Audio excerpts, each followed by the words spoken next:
चरणों में मेरा भाव भरा वंदन। आज के दिन शासन माता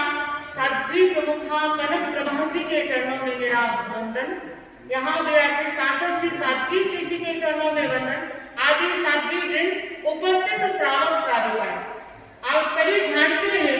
कि 13 धर्म संघ की 8वीं साध्वी प्रमुखा शासन माता साध्वी प्रमुखा कनक प्रभा जी का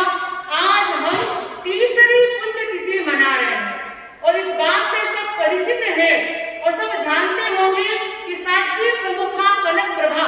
जिनका जन्म कोलकाता के महानगर में हुआ था, जिनके पिता का नाम सूरजवंशी बेग और माता का नाम छोटी देवी था और जिनका मूल निवास उस गणाधिपति पूज्य गुरुदेव श्री तुलसी की जन्मभूमि लाडनू में उनका मूल निवास था और उनका बचपन का नाम कला था। वह बचपन में ही एक गंभीर प्रकृति की बालिका थी, जहां हर एक बच्चे के खेल कूद के दिन होते थे, वहां कला की हर प्रवृत्ति में वैराग्य झलकता था और देखिए वह वैराग्य निरंतर बढ़ता गया। माता पिता के प्रलोभन ने, माता पिता की डांट ने उनके वैराग्य को कम नहीं किया और मात्र 15 वर्ष की अल्प आयु में उन्होंने पारंपरिक शिक्षण संस्था में प्रवेश कर लिया और वहां पर 4 वर्ष रहकर एक मेधावी छात्रा के रूप में एक अपनी अनूठी पहचान बनाई थी। और किस प्रकार हम आगे बढ़े तो मात्र 19 वर्ष की अवस्था में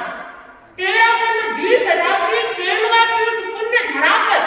आपने आचार्य से तुलसी के हाथों से संयोग को स्वीकार किया था और उस समय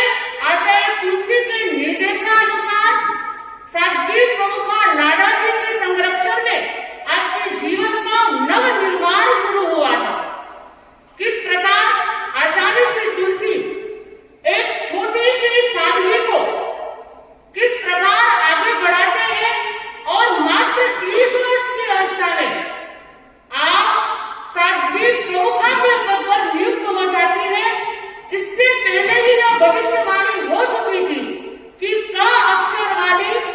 आगे साध्वी जो है वह आगे जाकर साध्वी प्रमुखा बनेगी। जब 13 धर्म संघ में साध्वी प्रमुखा नाडा जी का देवलोक गमन हुआ था,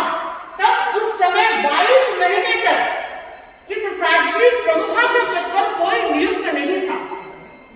होता क्या है, साधु साधुओं के भीतर, श्रावक श्राविकाओं के भीतर यह जिज्ञासा उभर चुकी थी कि आगे साध्वी प्रमुखा कौन बनेगा। तब उस समय मुनिषी चक्रमल जी एक ज्योतिष श्रावक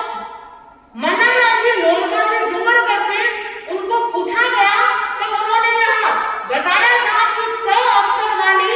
आगे जो साध्वी है वह आगे जाकर साध्वी प्रमुखा के पद पर नियुक्त होने वाली है और यह भविष्यवाणी 100% सत्य हुई थी। आचार्य तुलसी लिखते हैं कि साध्वी प्रमुखा कनक प्रभा मेरी कृति है और इनके निर्माण में कितने क्षण, कितने मिनट, कितने घंटे, कितने महीने और कितने वर्ष बीते ये मैं जानता हूँ। जब 1962 में गंगा सागर की उस धरा पर जब मैंने साध्वी प्रमुखा कनक प्रभा को नाम उल्लेखित किया था, तब सब अवाक रह गए थे।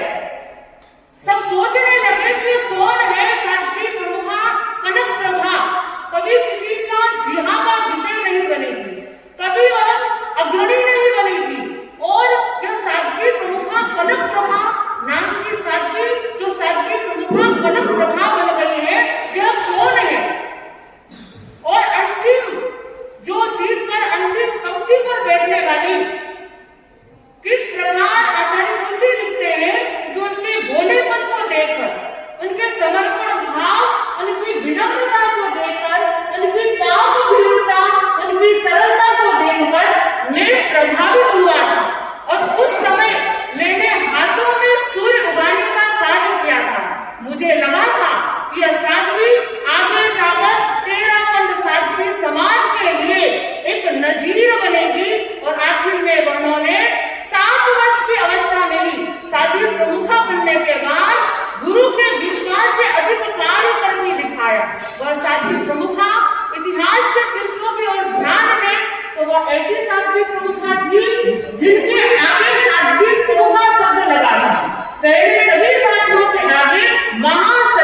अब देखिए, जो स्वयं गुरु जिनके लिए ऐसे शब्दों का प्रयोग करते हैं वह व्यक्ति कितना महान होता है और अंत समय में किस प्रकार उनके